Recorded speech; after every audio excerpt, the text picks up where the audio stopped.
হেরে গিয়ে কেউ বিজয় মিছিল করতে পারে আমার জানা ছিল না। সিপিএমই করে দেখালো যে হেরেও মিছিল করা যায়, জনগণকে ধন্যবাদ দিল যেন বিজয় মিছিল হচ্ছে।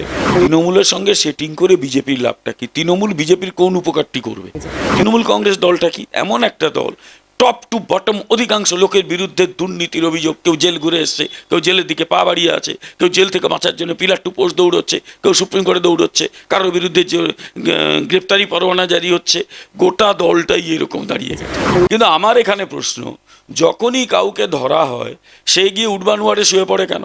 মাঝখানে সোশ্যাল মিডিয়া একটা জোক খুব চলছিল, ভারত মানে বাংলা কলকাতার কোন ওয়ার্ডে সবচেয়ে বেশি তৃণমূল নেতা বসবাস করেন? উত্তর হচ্ছে উডবান ওয়ার্ডে। তাহলে এই শাসক দল টিকবে? Do you believe this? আমার মনে হয় না। একদম তাসের ঘরের মতো ভেঙে পড়ে যাবে। এটা আমার কোনো উচ্চ আশা নয়, ঘরে বসে স্বপ্ন নয়, এটা logic. Study MBBS in Bangladesh. নিজেকে ডাক্তার হওয়ার স্বপ্ন পূরণ করতে চান? তাহলে বাংলাদেশের টপ মেডিকেল ইউনিভার্সিটিতে আপনার সাধ্যের মধ্যে ডাক্তারি পড়ার সেরা ঠিকানা। মিশন এমবিবিএস, স্বপ্ন আপনার, পূরণ করব আমরা। অমিত শাহজি একের পর এক বার্তা দিলেন, তিনি রাষ্ট্রপতি শাসন কোনো না কোনোভাবে পরে কি হবে জানি না, এই মুহূর্তে খারিজ করলেন, কারণ নির্বাচিত সরকারকে ফেলা যায় না, এইভাবে খারিজ করলেন। তারপরেই তিনি এই যে লড়াইয়ের কথা উঠতে, আন্দোলনের কথা উঠতেই কিন্তু মুখ্যমন্ত্রীর একটা ঘুরিয়ে হোক বা সোজাসুজি একটা প্রশংসার কথাই বললেন, কারণ যেটা বোঝা গেল যে উনি মানে আদর্শ হিসাবে দেখালেন মুখ্যমন্ত্রীকে, যে তিনি যেভাবে লড়ে এসছেন সেই কথাই তিনি তুললেন। কোথাও কি তাহলে তৃণমূল কংগ্রেসের সাথে যে জল্পনা উঠে আসে বা যে কথা উঠে আসছে দীর্ঘদিন ধরে, বিধানসভা ভোটের পর একটার পর একটা ঘটনার পর মানুষের মনে যে প্রশ্নচিহ্ন উঠছে, একটা সেটিংয়ের কথা উঠছে, কোথাও কি তাহলে এখানে একটুখানি ধোঁয়া দেওয়া হলো না? কি বলবেন?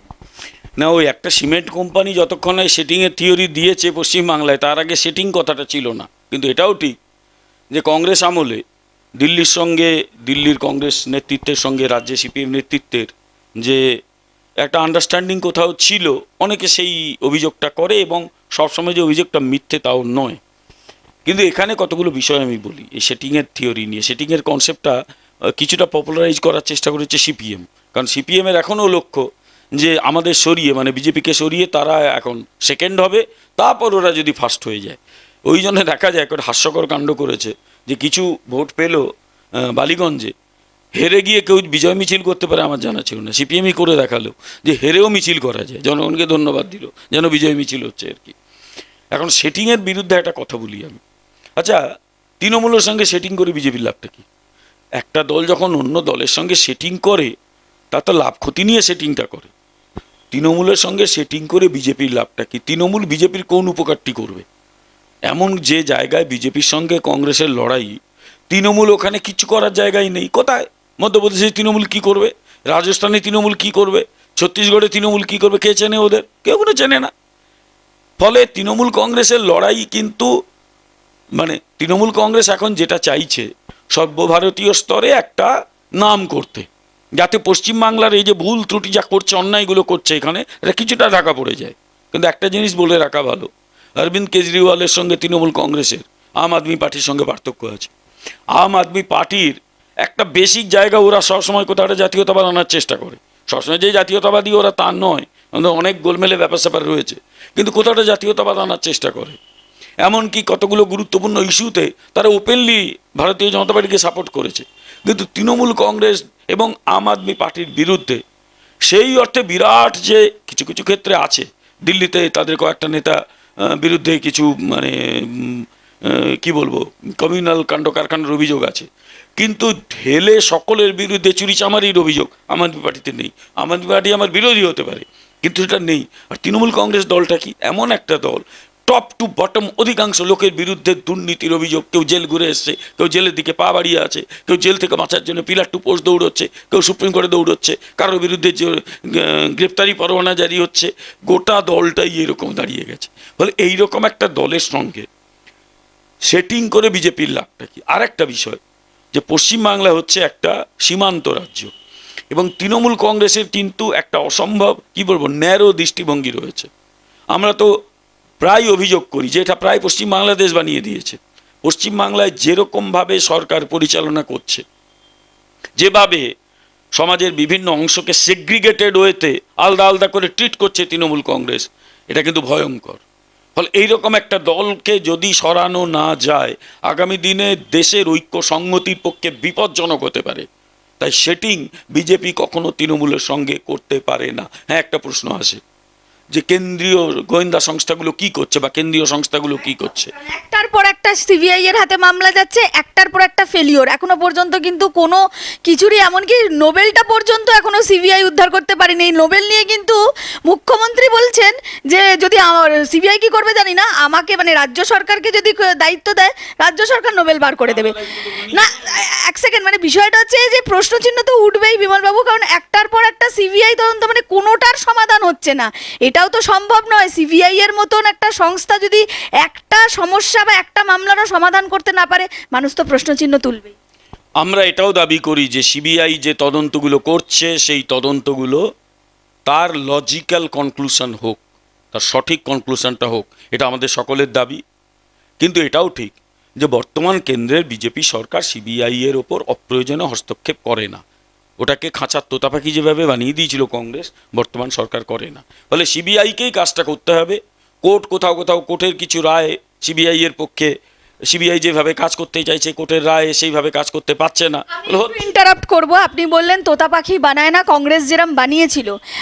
যখনই কোনোভাবে সিবিআই কোনো একটা মামলায় সক্রিয় হয়, আমরা দেখতে পারি যেমন অনুব্রতর ক্ষেত্রে আমি সম্প্রতি যেটা ঘটে গেল, যখনই সিবিআই একটু তৎপর হলো, উনি উঠবানে যান যেখানে যান সেটা পরের বিষয়, সিবিআই তৎপর হয়েছে, বারবার ডাকছেন, যখনই তৎপর হয় তার কোনো একটা পর মুহূর্তেই কিন্তু মুখ্যমন্ত্রী দিল্লি যান। এই ঘটনাও কিন্তু বাংলা মানুষ দেখছে, এবং তার পর মুহূর্তে এই ঘটনাও দেখা যায় যে সেই মামলাটা ধীর গতিতে এসে পৌঁছে যায়।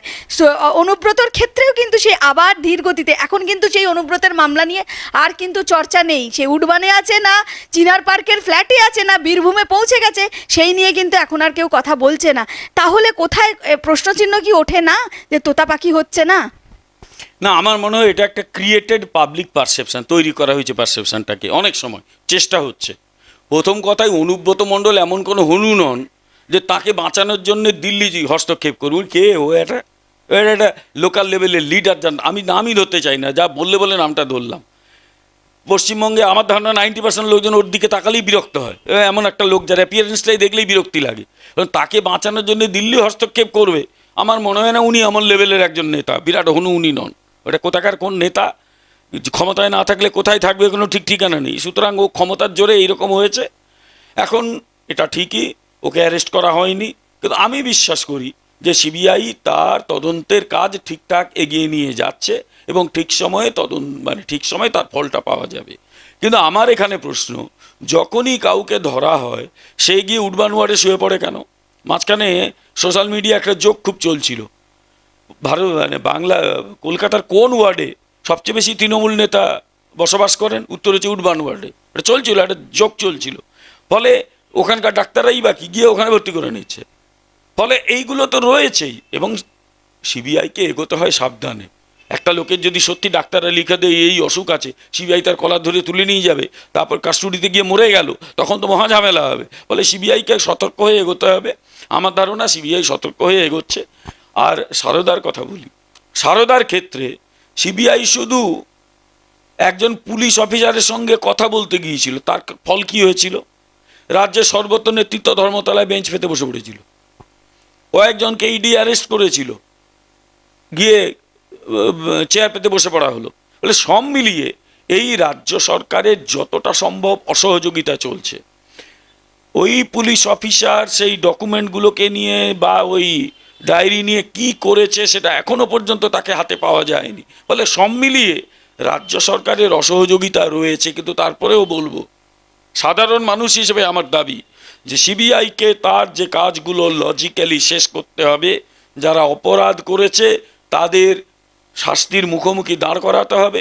যারা অপরাধ করেনি বলেই তবে না এর অপরাধ করেনি বলেই দিই যে আমি এদের বিরুদ্ধে কিচ্ছু পাইনি, তাহলে আর আলোচনাটাও হবে না। সুতরাং আমাদের দাবি সিবিআই এর কাছে ঠিকমতো এগো। যদি কেউ অপরাধ প্রমাণিত হয়, অপরাধী প্রমাণিত হয়, তার বিরুদ্ধে তুমি অ্যাকশন নাও।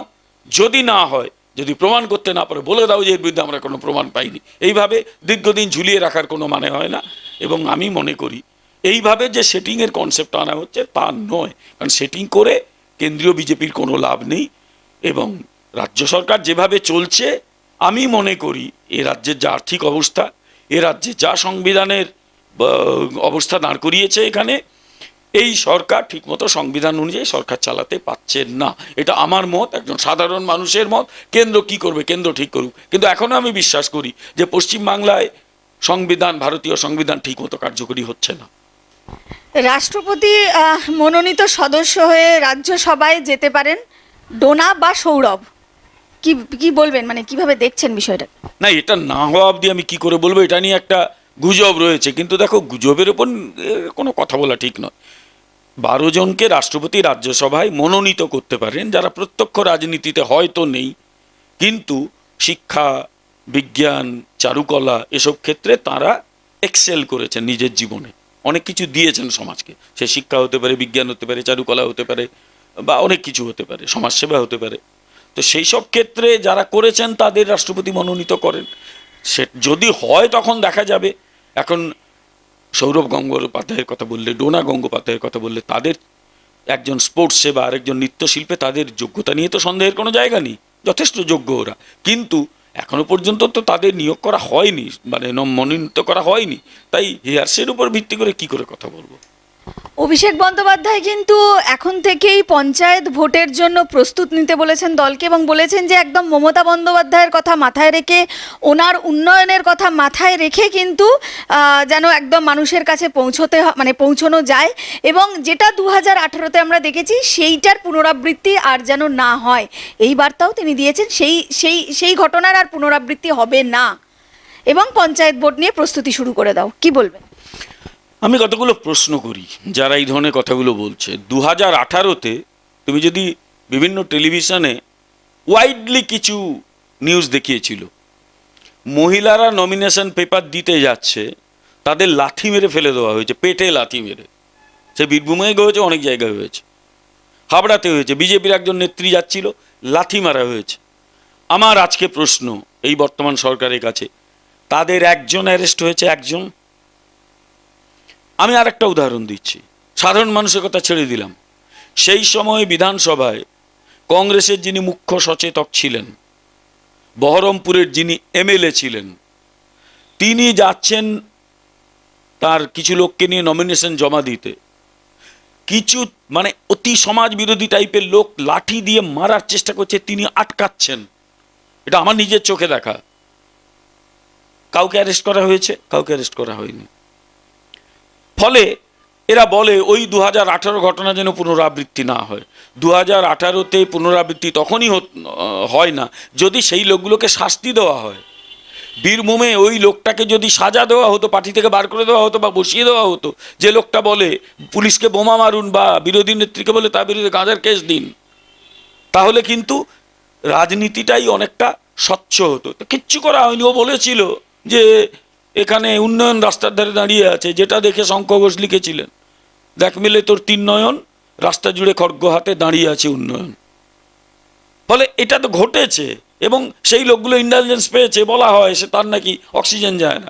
এখন অক্সিজেন যায় নাকি হাইড্রোজেন বেশি যায় জানি না, শরীরে নাকি নানা জায়গায় পুঁজ জমছে, ওটা অক্সিজেনের প্রভাবে নাকি হাইড্রোজেনের প্রভাবে আমি জানি না, কিন্তু এই ঘটনা তো ঘটেছে। ফলে এই দলের এই কথাগুলো বিশ্বাসযোগ্য নয়। ইতিমধ্যেই এই দলের একাধিক নেতা বলতে শুরু করেছে, মেদিনীপুরের মহিষাদলে বলেছে যে পঞ্চায়েতে যেন একটা কেউ দাঁড়াতে না পারে। এতে বলা হচ্ছে আমাদের উপনির্বাচনটা হলো আসানসোলে, ওদের এক এমএলএ বলল এবং ভাইরাল হলো সেই ভিডিওটা, যে বিজেপির যে লোকগুলো বিজেপির শিওর, তাদের বাড়ি বাড়ি গিয়ে বলে আসতে হবে, তাদের বলে দিতে হবে আপনি যদি ভোট দিতে যান তাহলে ধরে নিতে হবে আপনি বিজেপিকেই ভোট দিয়েছেন, তারপর আপনার কি হবে আমরা জানি না। এরপর কেউ কোনো মানে লোক সাহস করবে ভোট দিতে? ফলে এই ঘটনা ঘটছে। আসলে যেটা ঘটেছে গ্রাউন্ড লেভেলে এখন তৃণমূল করা একটা বেশ ভালো লাভজনক ব্যবসা। তৃণমূল করলে করে কমে খাওয়া যায়।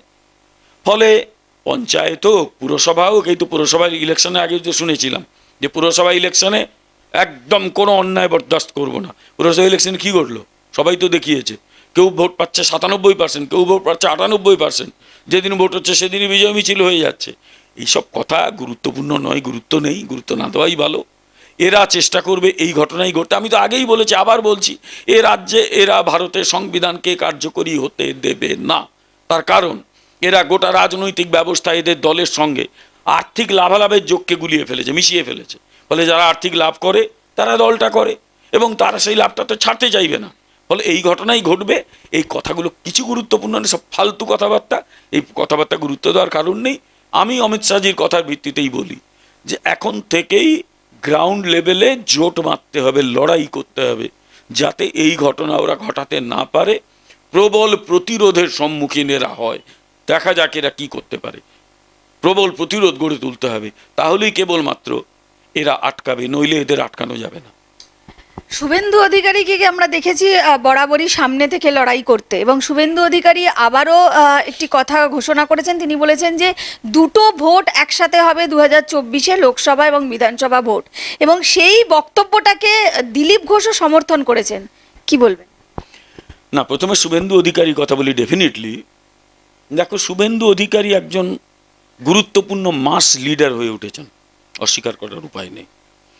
আমি 2005-06 আগে থেকেই মাস কিভাবে একজন নেতা বা নেত্রীকে সমর্থন করে, তারকে মানে নিজের একজন রক্ষাকর্তা ভাবে আমি দেখেছি। রাজনীতি চর্চা অনেক আগে থেকেই করি। ফলে একটা মাস লিডার কিন্তু সেই সময় তৈরি হয়ে গিয়েছিল।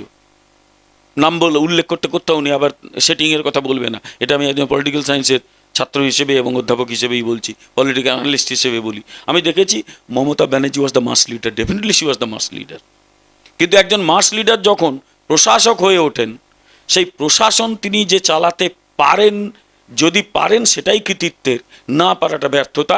এক্ষেত্রে মমতা বন্দ্যোপাধ্যায় ফেইল্ড মিজারেবলি। তিনি একজন গুরুত্বপূর্ণ প্রশাসক নন। যেটা পেরেছেন নরেন্দ্র মোদী। নরেন্দ্র মোদী ওয়াজ এ মাস লিডার ডেফিনেটলি।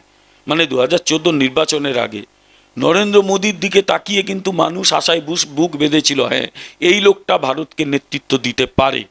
এবং 25 বছর পরে একটা পার্টি একক সংখ্যাগরিষ্ঠ হয়ে তারা কেন্দ্রে লোকসভায় জিতে ক্ষমতায় এলো 1989 সালের পরে, এবং তারপর অ্যাডমিনিস্ট্রেশন চালানো, গোটা দেশকে চালানোর ক্ষেত্রে নরেন্দ্র মোদী যে ভূমিকা পালন করেছেন, দুটো জিনিস স্পষ্ট। এক, definitely she is a mass leader, এবং একজন প্রশাসক হওয়ার পরেও কিন্তু তার আবেদন এক ফোঁটা কমেনি। তার বিরোধীরাও স্বীকার করে যে তার আবেদন যথেষ্টই, এবং একজন এবল অ্যাডমিনিস্ট্রেটর। আনফর্চুনেটলি পশ্চিমবঙ্গের মুখ্যমন্ত্রীর ক্ষেত্রে তিনি 2011-র আগে পর্যন্ত definitely she was a mass leader, কিন্তু একজন প্রশাসক হিসেবে এই যে ব্যর্থতা, তার মাস অ্যাপিলটাকে নষ্ট করে দিয়েছে, একদম নষ্ট করে দিয়েছে। আর মাস লিডার উনি হতে পারবেন কিনা আমার যথেষ্ট সন্দেহ আছে, কারণ এই ফেলিওর কিন্তু তাকে তাড়া করে বেড়াবে। Now come to Suvendu Adhikari's case. Suvendu Adhikari আমার চোখে একজন এখন মাস লিডার। আমি দেখেছি যেখানে যেখানে শুভেন্দু অধিকারী যান, একটা মানে আলোড়ন তৈরি হয় পাশাপাশি লোকেদের মধ্যে, শুভেন্দু অধিকারী আসছে। তার ভাবনা চিন্তা কথাবার্তা, মানুষের সঙ্গে মেলামেশা, এটা কিন্তু তাকে মাস লিডার করেছে। ওর সঙ্গে আমার কিছুদিন আগে একটা অনুষ্ঠান দেখা হলো বারাসতে, বা না এইখানেই আমাদের বিরাটিতে। আমি বললাম যে শুভেন্দু অধিকারী আসছে চারদিকে, কিন্তু আমি একটু আগে সার্ভে করছিলাম যে সবার মধ্যে কিন্তু একটা অনুরণন তৈরি হয়েছে, শুভেন্দু ইজ কামিং। ও হাসলো। Definitely is a mass leader. এটা হয়েছে তার কারণ শুভেন্দু অধিকারীর একটা রাজনৈতিক ব্যাকগ্রাউন্ড রয়েছে। ওর বাবা শিশির অধিকারী 80-র দশকের শুরু থেকেই, প্রায় 70-এর দশকের শেষ থেকেই কাঁথিতে সিপিএমের বিরুদ্ধে লড়াইটা করেছিলেন। এবং আমি তো মেদিনীপুরে বড় হয়েছি, মেদিনীপুরে আমি দেখেছি কংগ্রেস কর্মীরা বলতো সিপিএমের বিরুদ্ধে লড়তে যদি চাও দেখো গিয়ে শিশির অধিকারী কীভাবে লড়ছে। আর শুভেন্দু অধিকারীর উত্থান ঘটেছিল একজন পলিটিক্যাল লিডার হিসেবে অবশ্যই নন্দীগ্রাম আন্দোলনের সময়, এবং সাহসের সঙ্গে লড়াই করেছেন। বিজেপি হেরে গেছে 2021-এর নির্বাচনে, কিন্তু শুভেন্দু অধিকারী জায়গা ছাড়েননি। শুভেন্দু অধিকারী দাঁতে দাঁত চেপে লড়ে যাচ্ছেন, মানুষের পাশে পৌঁছচ্ছেন। এবং এই কারণেই এই শাসক দল তৃণমূল কংগ্রেস কিভাবে ফেউয়ের মতো তার পেছনে লেগে আছে, তারকে বিরুদ্ধে আরে হাসি পায়, তার বিরুদ্ধে ত্রিপল চুরির মামলা দেওয়া হচ্ছে। আরে যারা এই মামলাগুলো করছে, আমি গ্রামের লোক তো আমি জানি, আমাদের বাড়িতে একটা সময় 8-10টা লোক করে জন খাটতো, রাখতাম আমরা কাজের লোক হিসেবে। তারা অনেকে তার বাড়িতে জন খাটার যোগ্যতা নেই, তারা গিয়ে তার বিরুদ্ধে ত্রিপল চুরির মামলা করছে। কোনো মানে হয় এগুলো? এটা আর কিচ্ছু নয়, তার সেই মাস অ্যাপিলটাকে ভয় পাচ্ছে। So Suvendu has become a mass leader. এইটা কিন্তু তৃণমূল দুঃস্বপ্ন দেখে, ভয় পায়। ওই জন্য ওদের বড় নেতা থেকে ছোট নেতা যেখানে বলতে আসে সেখানে শুভেন্দু অধিকারীকে গালিগালাজ করে। এই মাস অ্যাপিলটা গুরুত্বপূর্ণ, সেটা অবশ্যই নির্বাচনে মানে যতদিন এখানে দলের সভাপতি ছিলেন দিলীপ ঘোষ, দলটাকে মাটির কাছাকাছি নিয়ে মাটিটাকে শক্ত করে দিয়েছেন, মাটির কাছাকাছি একজন নেতা। আর সুকান্ত মজুমদার বর্তমান সভাপতি, ঠিক বাঙালি যেরকম একজন লিডার চায়, একজন অধ্যাপক, বিশ্ববিদ্যালয়ে পড়ান, সফট স্পোকেন, তিনি একজন ডেফিনেটলি গুরুত্বপূর্ণ নেতা। ফলে এই যে নেতৃত্ব, একদিকে শুভেন্দু অধিকারীর মাস অ্যাপিল, অন্যদিকে সুকান্ত মজুমদার, তার যে রুচি, তার যে কি বলবো দক্ষতা, অন্যদিকে দিলীপ ঘোষ দলে রয়েছেন। আমি বিশ্বাস করি মানে দল মাটিটা এখনো শক্ত করে যাচ্ছেন, দৌড়ে যাচ্ছেন বিভিন্ন জায়গায়। আরও বহু নেতা আছেন, সবার নাম তো আর করা যাচ্ছে না, অনেকেই আছেন। আমি আশা করি এদের হাত ধরে, এবং সেখানে আমাদের কন্ট্রিবিউশন থাকছে, যখনই পার্টি যা বলে আমরা সেই কাজগুলো করি। দল ডেফিনেটলি ঘুরে দাঁড়িয়েছে। আমি আবার বলি, যদি ফ্রি অ্যান্ড ফেয়ার ভোট হয় এবং রাষ্ট্রপতি শাসনে ভোট হয়, আমি তো নিজে আবার বলছি, যে যা বলে বলুক, আমি মনে করি পশ্চিমবঙ্গে রাষ্ট্রপতি শাসন জারি করার মতো পরিস্থিতি আছে, যাই বলুক না কেন। যদি সত্যি ভোট হয়, তৃণমূল কংগ্রেস একটা আসনও পাবে না, একটা আসনও পাবে না। এরা এই যে মারামারি করে সেই ভয়ে লোকেদের ভোট দেবে না। এরা ক্ষমতা থেকে চলে গেলে না, এই যে লোকগুলো মারপিট করছে সব ঘর ছেড়ে পালাবে, একটাও থাকবে না। ফলে আরেকটা কারণ হতে পারে 2024 কেন বিধানসভা লোকসভার একসঙ্গে ভোট, পশ্চিমবঙ্গের আর্থিক অবস্থা কি দাঁড়িয়েছে? ভয়ঙ্কর আর্থিক অবস্থা। যখন এই সরকার ক্ষমতায় এলো 1,86,000 কোটি টাকা লোন করে গিয়েছিল বামফ্রন্ট, ঠিক? এখন লোন কত? এখন লোন প্রায় 5,60,000 কোটি টাকা। এই ফিনান্সিয়াল ইয়ার শেষ হলে ওটা 5,80,000 কোটি থেকে 90,000 কোটি টাকা ছোঁবে। আমার ধারণা 6 লক্ষ কোটি টাকা। আরে এর কম 6 লক্ষ কোটি টাকা লোন করে তো শ্রীলঙ্কায় মারপিট লেগে গেছে, লোকজন রাস্তায় দাঁড়িয়ে ওই শাসক দলের নেতাদের জামা কাপড় খুলে পেটাতে শুরু করেছে। আমি দেখলাম সেদিন একটা জামা কাপড় খুলে পেটাচ্ছে একজন এমপিকে। ফলে পশ্চিমবাংলার অবস্থা তো প্রায় শ্রীলঙ্কার হাল হয়ে গেছে। আদৌ বেতন দিতে পারবে কিনা সন্দেহ। যারা সরকারি কর্মচারী কিচ্ছু ডিএ ফিয়ে দেন, একের পর এক এই মামলা হচ্ছে, হেরে যাচ্ছে, তাও ডিএ দিচ্ছে না। লক্ষ্মীর ভাণ্ডার এইসব করতে গিয়ে, মেলা খেলা করতে গিয়ে, 1 লাখ টাকা দিতে গিয়ে ডেভেলপমেন্টের খাতে টাকা দিতে পারছে না। ফলে গোটা পশ্চিম বাংলার আর্থিক অবস্থা খুব খারাপ। ইতিমধ্যে ইডি সিবিআই যেভাবে তদন্ত শুরু করেছে, আমি বিশ্বাস করি তারা তথ্য জোগাড় করছে, এবং যখন তথ্য জোগাড় করবে, অপরচুন মোমেন্ট আসবে, তারা অ্যাকশান নিতে শুরু করবে। তাহলে এই শাসক দল টিকবে? Do you believe this? আমার মনে হয় না। একদম তাসের ঘরের মতো ভেঙে পড়ে যাবে। এটা আমার কোনো উচ্চ আশা নয়, ঘরে বসে স্বপ্ন নয়, এটা লজিক। এই লজিক, এইটা বাঁচতে গেলে ওদের ওই যে বললে তুমি ওই সেটিং করতে হবে। কিন্তু আমি আবার বলছি, বিজেপির এদের সঙ্গে সেটিং করে কী লাভ হবে? বিজেপি সেটিংয়ের রাজনীতি করেও না। ফলে এই সরকারের ভেঙে পড়ে যাবার সমূহ সম্ভাবনা রয়েছে। This is my logic. আমি লজিকেই বলছি, এবং হয়তো শুভেন্দু অধিকারী সেই লজিক থেকেই বলছেন। আমি বিশ্বাস করি এই লজিকে।